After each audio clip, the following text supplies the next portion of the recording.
So our full district-wide staff returned on Monday, March 8th, and we had about a week's worth, it was actually 6 work days technically, of having them on site, finalizing their preparations for the start of what we called our Phase 3 reopening plan.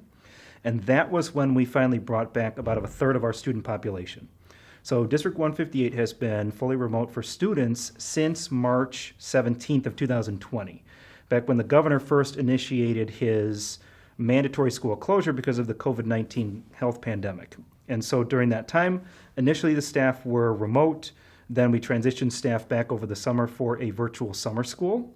Started the school year that way, and our staff were able to complete some training, they did an excellent job in terms of their team collaboration, really learning Microsoft Teams, learning the online components, Seesaw, and various things. And then around mid-November, we ended up transitioning them back home because of the escalating COVID-19 numbers. So then they stayed fully remote with some on-site presence here and there through the beginning of March, and that's when we transitioned the staff back. Staff were back for about a week, and then the kids returned last week, Tuesday, March 16th.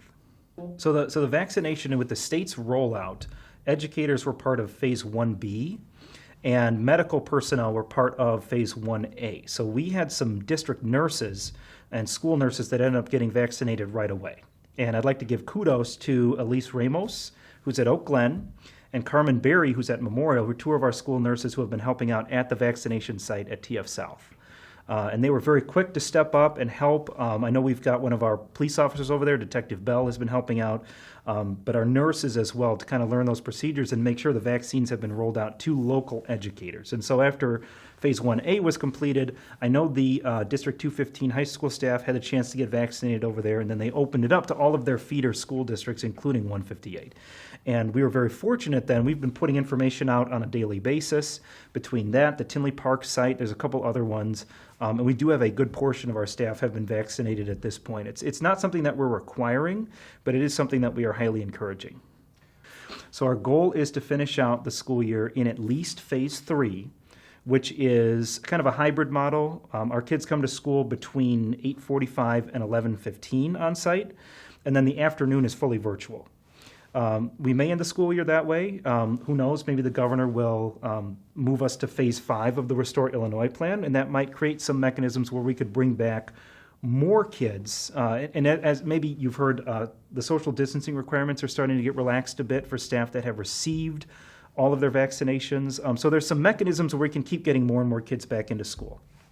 We're planning to run a double session, an extended summer school. And we're hoping to run a session in June and then another session in July to help kids get caught up academically. Also to help kids just come in, socialize with their peers, and get re-engaged with the physical school environment. And then our hope is, obviously this depends on the status of the pandemic, this depends on the status of the vaccinations, the availability of the vaccinations to the larger public, which we're not quite certain where that is yet. But we would certainly hope that we can try to reopen our schools under normal or near normal circumstances, was what we call our Phase 4, as close as possible in August of next year.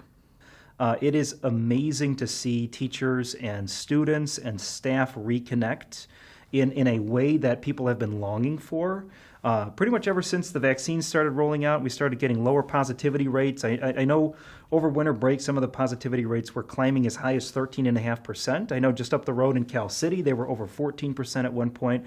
But now that we've kind of centered hopefully around in kind of the 3 to 6% range, obviously vaccines are rolling out more and more on a daily basis. The kids absolutely love being back in school. And the nice thing is, at this point, about 31% of our student population has returned to our buildings, but every day we are adding more kids because students are going home, they're talking to their parents, they're talking to their friends, and they're talking about how much they like being back in the buildings. They like the life of the school, and they want to be back, and they are encouraging their friends to do so. So we are absolutely looking forward to welcoming as many kids as we can safely right now, and continue to move more and more towards that healthy, normal reopening.